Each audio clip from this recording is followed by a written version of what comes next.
Digital national TV. আমার জিবরিল আমিন বলতে চাল লাগো, আজকে ওই নূরখানার জন্য যদি এত কিছু তৈরি হয়েছে, ওগো আল্লাহ ওই নূরখানাকে আমার মাথায় একবার উঠায় দাও, আমি একবার জমিনের মধ্যে থেকে ঘুরে আসতে চাই। আল্লাহ বলে জিবরিল শোনো, তুমি যখন আমার নবীর নূরখানাকে লইয়া জমিনের মধ্যে যাবে, আমি তোমাকে বাধা দেব না, বারণ করব না। যাও যাও যাও, তবে সম্মানের সহিত তুমি নিয়ে যাও, যাতে কোনো প্রকারের বেওজ্জত না হয়ে যায়। সঙ্গে সঙ্গে জিবরিল আমিন যেন বাবা আপনার মাথার উপরে নূরখানাকে নিয়ে নিলে জমিনের মধ্যে আসলে, আর জমিনের মধ্যে আসার পরে দেখছে যেন কিছু বাচ্চা বাচ্চা ছেলে মেয়েরা খেলাধুলা করতে আছে, আর ওদের খেলাধুলা যেন পছন্দ হয়ে গেছে। জিবরিল আমিন দাঁড়িয়ে দাঁড়িয়ে যেন খেলাধুলা দেখতে আছে। হঠাৎ করে জিবরিল বলে, হে বাচ্চারা, তোমরা যে খেলাটা খেলো এই খেলাটা আমাকে বড় ভালো লাগে, তোমরা কি আমাকে খেলা দিবা? এবার বাচ্চারা বলল, আপনাকে চিনি না জানি না, আমরা কেমন করে আপনাকে খেলা নিতে পারি? বলে, তোমাদের কোনো ক্ষতি আমরা করব না, শুধুমাত্র খেলা নিয়ে নাও। বাচ্চারা বলল, ঠিক আছে আসেন খেলবে। এবার বাবা মাথায় যদি বোঝা থাকে, খেলা কি সম্ভব হবে? হবে হবে না। ওই নূরখানাকে একটা জঙ্গলের মধ্যে রেখে দিলে, আর রেখে দেওয়ার পরে বাচ্চাদের সঙ্গে যেন খেলাধুলা আরম্ভ করে দিলে, হঠাৎ করে জিবরিল আমিনের যেন মনে পড়ে গেল, আল্লাহ গো অনেক দেরি হয়ে গেছে। এবার চট করে আকাশ পথে যেন অগ্রসর হয়ে গেল। এবার আমার আল্লাহ তাবারক তাআলা বলে, জিবরিল বলো বলো, তোমার মাথায় যে নূরখানা ছিল ওই নূরখানা কেন দেখা যায় না? জিবরিল বলে, আল্লাহ গো জমিনের মধ্যে রেখে দিয়ে এসেছি, একবার নিয়ে আসি, আমাকে একবার অর্ডার দেন। বলে, যাও নিয়ে আসো। এবার জমিনের মধ্যে আসলেন, আসার পরে যে জায়গায় নূরখানাকে রাখা হয়েছিল ওই জায়গায় নূরখানা যেন আর দেখা যায় না। বাচ্চাদের জিজ্ঞাসা করে, বাচ্চারা এই জায়গায় একটা আলো, একটা জ্যোতি, একটা নূর রেখেছিলাম, ওই নূরখানা কি তোমরা দেখেছো? আজকাল বাচ্চা হইলে কত রকমের মিথ্যা কথা বলতো, কারণ এখন বাপ মা মিথ্যা কথা শেখানোর মেশিন। আপনারা হয়তো রাগ করবেন নাকি যে আমরা বাপ মা কেমন করে মেশিন হইতে পারি? এই দেখেন বাবাজি ভাইরা, মোবাইলে ফোন করেছে, বাপের মোবাইলে মায়ের মোবাইলে, এখন বেটাকে আর বেটিকে ফোনটা ধরিয়ে দিয়ে বলছে বাড়িতে বাপ্পা নাই। কথা বলছেন? মা বলছে বেটা হ্যাঁ মা বাড়িতে নাই। এগুলা কি সত্য কথা নাকি মিথ্যা কথা? মানে এই কথাটা মা শিখাইলো, একটা কথা তুমি শিখাইবারে মা, আর তোমাকে ওই সন্তান আরো 100টা মিথ্যা শোনাইবে। এই জন্য বলি সতর্ক হয়ে যাও। তখনকার বাচ্চাদের এত চতুর চালাকি ছিল না, আর তখনকার খেলাধুলা ফ্রি ফায়ার পাবজি গেম ছিল না। বেরাদার, এখন তো ছেলেদের যুবকদের আপনার ইজ্জত আপনার না, এখন যুবকদের বাবা আপনার বড়রা স্নেহ করে না, আর ছোটরা বড়দেরকে সম্মান করে না। এখন মোড়ে মোড়ে রাস্তায় রাস্তায় সাকুর উপরে আগানে আর বাগানে দেখবেন মোবাইলে পাবজি ফ্রি ফায়ার খেল মার মার ধর ধর চলছে, আর মুখে বিড়ি হাতে মোবাইল। এখন মাস্টার ডাক্তার উকিল হাকিম মুড়ল আলেম যদি চলে যায়, তবু মুখ থেকে বিড়িখানা ফেলে না। এখন কেউ যদি লজ্জা করেও বলে বিড়িটা তো কমসে কম ফেল, তো ঘুরিয়ে বলে তার বাপের টাকায় খাচ্ছি নাকি। কথা বুঝলেন না? বলে তার বাপের টাকায় ঘাঁটি নাকি। আমাদের বর্তমান সমাজের অবস্থা, বর্তমান পরিস্থিতি এরকম হয়ে গেছে, ছোটরা বড়দের সম্মান করে না, বড়রা ছোটদের স্নেহ করে না। ছোটদের স্নেহ করা হলো আমার নবীর সুন্নাত, বড়দের সম্মান করা হলো আমার নবীর সুন্নাত। এক কথা, আমার নবীর সুন্নাত মোতাবেক যদি চলা যায় আমাদের কোনো অসুবিধা হবে না। এবার বাচ্চাদের জিজ্ঞাসা করা হলো, হ্যাঁ বাচ্চা শোনো রে, আমি যে নূরখানা রেখে গিয়েছিলাম ওই নূরখানা কি তোমরা নিয়েছিল? একটা বাচ্চা এসে বলতেছে, শোনো গো, এই জায়গায় একখানা নূর ছিল, আলো ছিল, আমি আমার কাছে রেখেছি, আমি তোমাকে দিতে পারি, কিন্তু একটা শর্ত আছে। বলে, শর্তটা কি? বলে, শর্ত হলো যে নূরখানার মানে মতলব কি আমাকে জানাইতে হবে। আমি দিতে পারি, কিন্তু শর্ত হলো যে নূরের মানে মতলব কি বলতে হবে, আসলে কি জিনিস এটা। হঠাৎ করে কোনো জিনিস যদি আপনি পেয়ে যান কারো, তাকে যদিও দেন, তাকে জিজ্ঞাসা করবেন না যে এটা কি বলতো, জিজ্ঞাসা করা একটা আকাঙ্ক্ষা থেকে যাবে। তো বাচ্চাটা জিজ্ঞাসা করে যে এটা কি, তা জিবরিল আমিন বলতেছে এটা হলো নূর, জ্যোতি। এই নূর থেকে আখিরি পয়গম্বর মুহাম্মদ রাসূলুল্লাহ সাল্লাল্লাহু তাআলা আলাইহি ওয়াসাল্লাম তৈরি হবে। ওই বাচ্চাটি বলতেছে শোনো তুমি কে একবার বলো, আজকে মানব রূপে তোমাকে দেখা যায়। জিবরিল আমিন বলতেছে আমি হলাম আল্লাহর ফেরেশতা, আমার নাম হলো জিবরিল আমিন, আমি জগতের মধ্যে আমার নবীর নূরখানাকে নিয়ে এসেছিলাম। ওই বাচ্চাটা বলল শোনো আজকে নূরখানা আমি তোমাকে আমি দিব, কিন্তু এই বাচ্চার মা আমাকে বানাইতে হবে, এই শর্তে যদি রাজি হইয়া যাও তবে আমি এই নূরখানা তোমার হাতে উঠাইয়া দেব।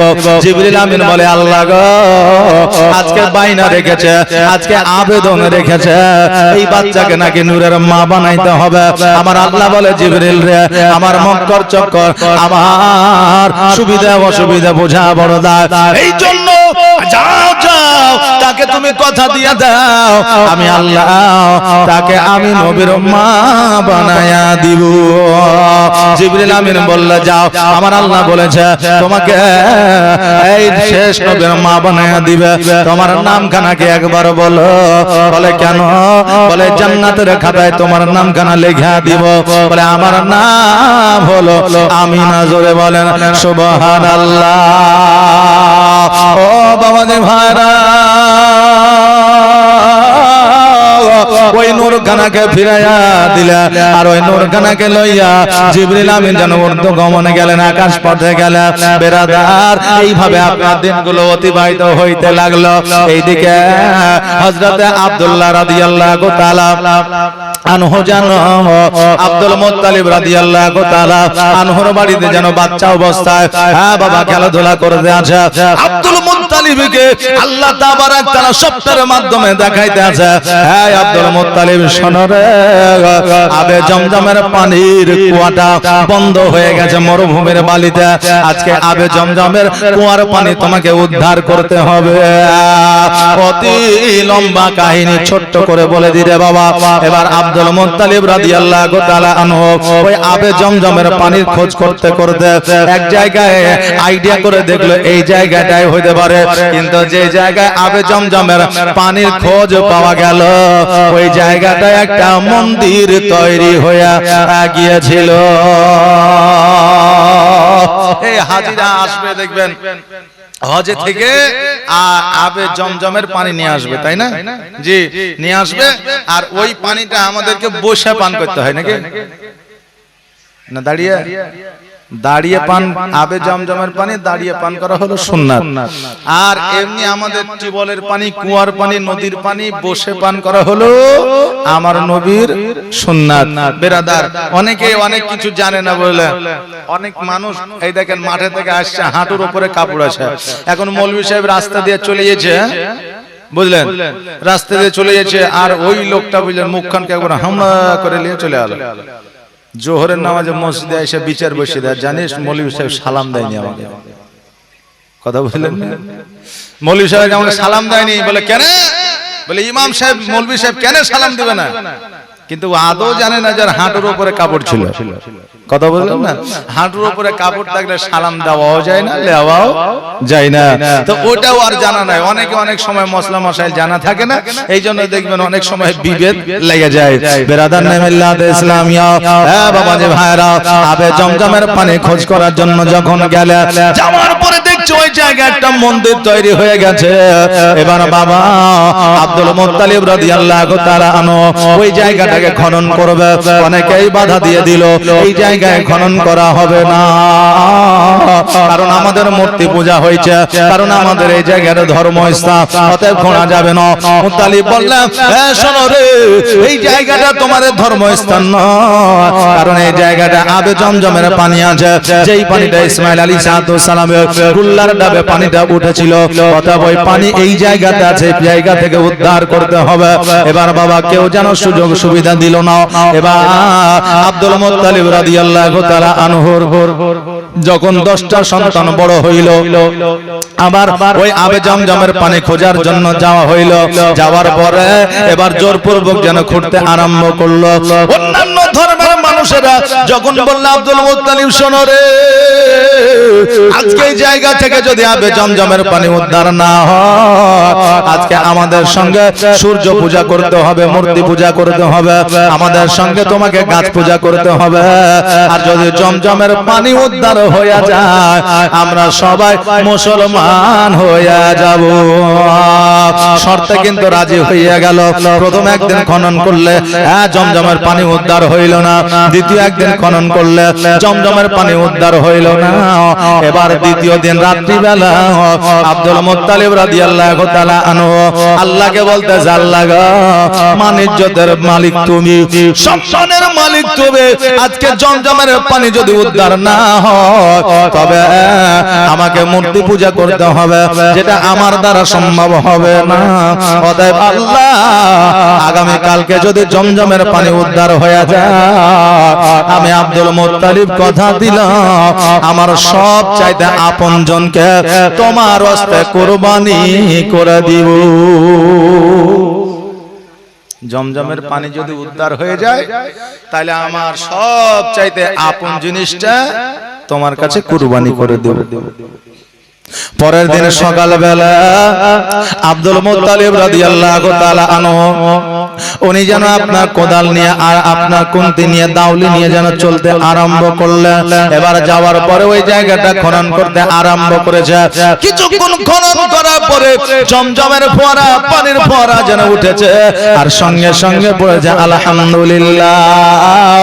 ওই পানি পান করিয়া মনটাকে খুশি করিয়া বাড়িতে আসলে ওই জায়গা থেকে সবাই যেন পানি পান করতে আরম্ভ করলেন। আর যারা বলেছিল আমরা ইসলাম ধর্ম কবুল করব, কিছু গ্রহণ করেছিল আর কিছু গ্রহণ করে না।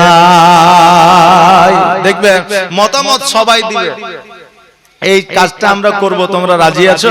দেখবেন হ্যাঁ রাজি আছি, কিন্তু দেখা যাবে যে ওর মধ্যে 5-7 জন বেরাজি থেকে যায়, থাকে না? থাকে।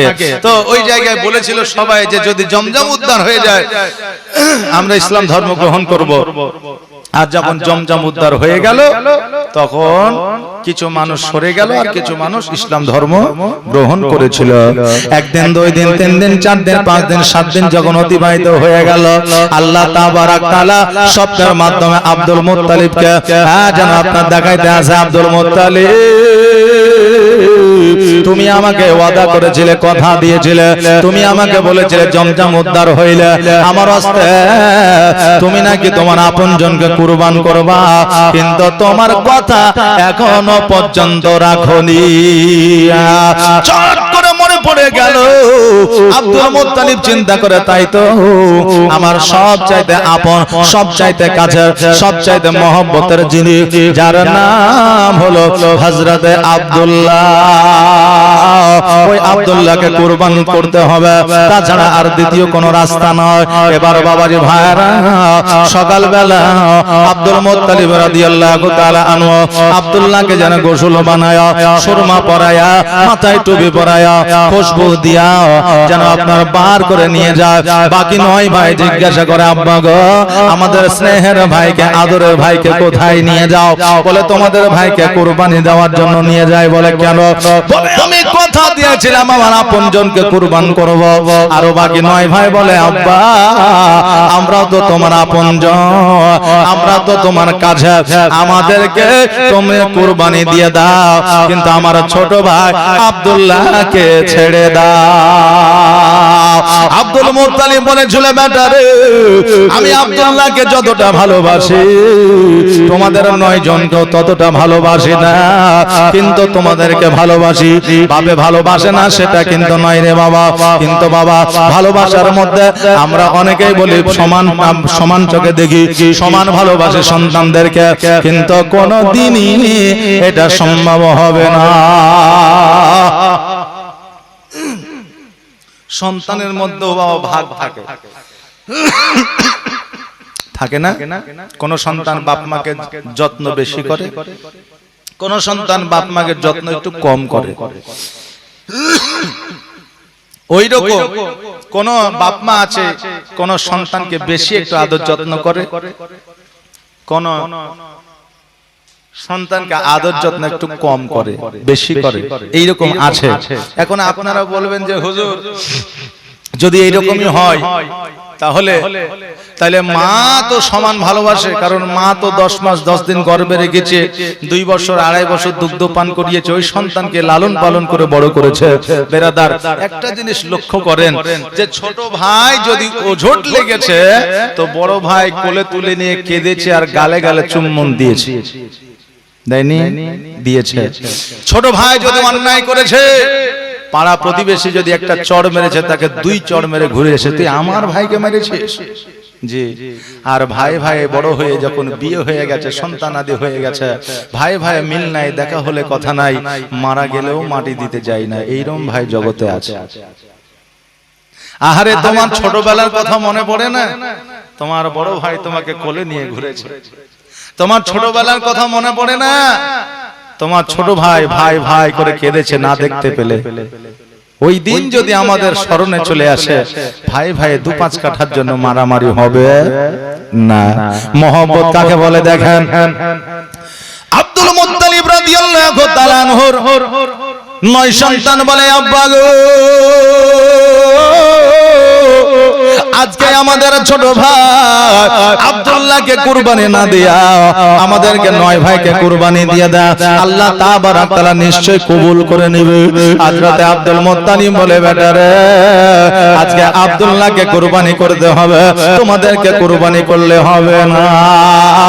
আব্দুল্লাহ রাদিয়াল্লাহু তাআলা আনহুকে যেন সঙ্গে করে নিয়ে যায়। এইদিকে রাস্তার মাঝে একজন হাকিমের সঙ্গে দেখা হয়ে যায়।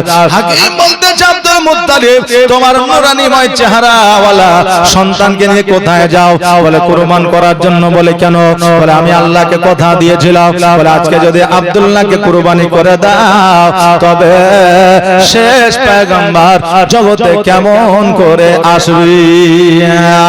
ও আব্দুল মুত্তালিব, আজকে আমি তোমাকে একটা প্রসেস দিতে আছি, তোমাকে একটা যুক্তি দিতে আছি। আজকে ওই যুক্তি মোতাবেক কাজ করো, দেখবে আল্লাহ তোমার কুরবানি কবুল করবে, আর আব্দুল্লাহকে কুরবানি করতে হবে না। বলে কি? বলে একদিকে আব্দুল্লাহকে রেখে দাও, একদিকে উট রেখে দাও, উট বাড়াইতে থাকবে, আর যতক্ষণ পর্যন্ত উটের নাম না উঠবে ততক্ষণ পর্যন্ত উট বাড়াইতে থাকবে। এইভাবে 1টা 2টা 5টা 7টা করে উট দিতে দিতে 100টা উট যখন হয়ে গেল, উটের নাম উঠে গেল, আব্দুল্লাহর নামটা যেন নেমে গেল। জোরে বলুন সুবহানাল্লাহ। ওই সময় 100টা উটের দাম কি বাবা কম ছিল? উটের দাম কি 100টা উটের দাম কম ছিল? কম ছিল না। আমরা অনেকেই বলি আব্দুল মুত্তালিব গরীব ছিল, বলে না যে? আমরা অনেকেই বলি নবীজির বংশধর গরীব বংশধর ছিল, কিন্তু না না না, ওই সময় আব্দুল মুত্তালিব রাদিয়াল্লাহু তাআলা আনহু আরবের 10টা ধনী মানুষের মধ্যে একজন ধনী মানুষ ছিল, আব্দুল মুত্তালিব রাদিয়াল্লাহু তাআলা আনহু। আব্দুল্লাহ রাদিয়াল্লাহু তাআলা আনহুকে যেন বাড়িতে নিয়ে আসা হলো। বাড়িতে নিয়ে আসার পরে আব্দুল্লাহকে যেন চোখে চোখে রাখা হয়, কারণ হইল আদরের সন্তানকে সবাই চোখে চোখে রাখার চেষ্টা করে। আমার বাবাজি ভাইরা, আব্দুল মুত্তালিব রাদিয়াল্লাহু তাআলা আনহু একদিন বন্ধু বান্ধবদেরকে বললেন, কার বন্ধু বান্ধব? আব্দুল্লাহ রাদিয়াল্লাহু তাআলা আনহুর বন্ধু বান্ধবকে বললেন, ওই আব্দুল্লাহর বন্ধুরা, যাও যাও যাও, আজকে তোমাদের বন্ধুর কাছে একটা প্রস্তাব নিয়ে যাও, আব্দুল্লাহর আমি বিয়ে দিতে চাই। আব্দুল মুত্তালিব বললেন, এ আব্দুল্লাহর বন্ধু, তোমরা তোমাদের বন্ধুর কাছে একটা প্রস্তাব নিয়ে যাও। বলে কি প্রস্তাব? বলে বিয়ের প্রস্তাব, আমি তোমাদের বন্ধু আব্দুল্লাহর বিয়ে দিতে চাই। এবার বন্ধুরা বলল, চাচা আমাদের বন্ধুকে তো আমরা রাজি করব, তার জন্য কি দিবেন আমাদের? বলে তোমাদের পেট পূরণ করে একবেলা খাবার খাওয়াবো, জোরে বলেন সুবহানাল্লাহ। কারণ তখন একবেলা পেট পূরণ করে খাবার খাওয়াটাই সবচেয়ে বড় বেতন স্যালারি ছিল, কথা বুঝলেন না? আজ থেকে 10 থেকে 15 বছর আগেই মানুষ রাখাল কেটেছে, গৃহস্থের বাড়িতে শুধু খেয়ার কেটেছে, লাড়া কেটেছে শুধু 2 বেলা খাওয়ার জন্য। ঈদে কুরবানিতে একটা পোশাকও দিত না, তাই না?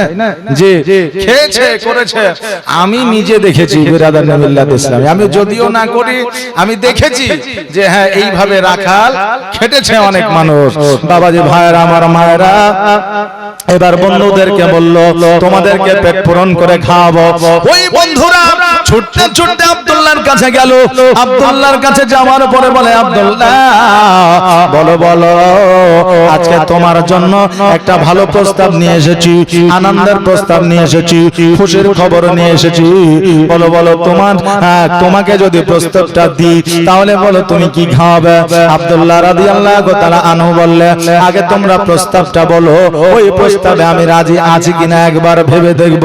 এবার বলল চাচা আব্দুল মুত্তালিব রাদিয়াল্লাহু তাআলা আনহু তোমার বিয়ের প্রস্তাব দিয়েছে, তুমি বিয়েতে রাজি আছো কিনা বলো। আব্দুল্লাহ বলতেছে বন্ধুরা রে আমি বিয়ে কি করব, আজকে থেকে অনেক দিন আগে আমার আল্লাহর জান্নাতে বিবাহ হয়ে গেছে, জোরে বলেন সুবহানাল্লাহ। এবার বন্ধুরা বলতেছে আব্দুল্লাহ আমরা হয়তো জানতে পারলাম না তোমার বিয়ে হয়ে গেছে, তোমার ভাইরা হয়তো জানতে পারলো না, কিন্তু তোমার আব্বা তো জানতে পারবে, তোমার আব্বাও কেন জানতে পারলো না? বলে কেউ পৃথিবীর কেউ জানে না, একমাত্র আমি জানি, আর যার সঙ্গে বিবাহ হয়েছে সে জানে। আচ্ছা বলে যার সঙ্গে যার বিবাহ হবে সে জানলে তাহলে কি বিয়ে হবে? হবে জি হবে না, কারণ সাক্ষী আর উকিল লাগবে, একবারে গ্যারান্টি, হ্যাঁ অপরিহার্য, একবারে ফরজ, কথা বললেন না, লাগবে, না হলে বিয়ে হবে না।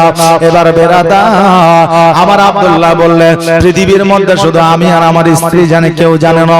ওই আমলে আমার বিয়ের সাক্ষী হলো আমার আল্লাহর ফারিস্তারা, জোরে বলেন সুবহানাল্লাহ। এই রকম তাকদীর, এই রকম নসিবার কয়জনের থাকে গো। এবার বন্ধুরা আব্দুল মুত্তালিবের কাছে আসিয়া বলল আপনার সন্তান তো নাকি দেখছে পাগল হয়ে গেছে। বলে কেন? বলে আপনার সন্তানের নাকি বিয়ে হয়ে গেছে। বিয়ে হয়ে গেছে সেটা কি করে হয়?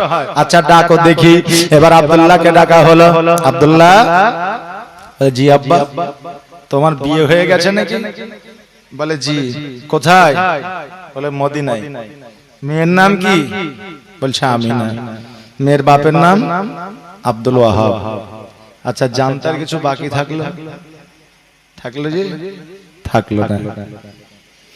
আব্দুল মুত্তালিব বলে বেটারে বিয়ে যদি তোমার ঠিকই হয় বৌমাকে তো বাড়িতে আনতে হবে, তবে তার পরিচয়টা কি দেওয়া যাবে, সঠিক অ্যাড্রেসটা কি দেওয়া যাবে?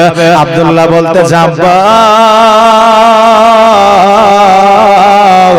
সঠিক অ্যাড্রেস হলো মদিনা, তার বাপের নাম হলো আব্দুল ওয়াহাব জোহরি, আর আমার বিবি আপনার বৌমার নাম হলো মা আমিনা। পরের দিন আব্দুল মুত্তালিব রাদিয়াল্লাহু তাআলা আনহু যেন আপনার বার হয়ে গেল, আর কিছু খাবার নিয়ে নিলেন। এবার মদিনায় যাওয়ার পরে আব্দুল ওয়াহাব জোহরির বাড়ি কোনখান খোঁজ নিয়ে নিলেন। দরওয়াজায় যে আওয়াজ দেয়, আর যেমনই আওয়াজ দিয়েছে অমনি যেন ডাক দিয়ে বলতেছে কে গো, আর দরওয়াজা যেমনই খুলে দিয়েছে অমনি যেন সালাম দেয় আসসালামু আলাইকা। এবার বললে ওয়ালাইকুম আসসালাম। বলতেছে কে আপনি? বলে আমি হলাম আব্দুল মুত্তালিব।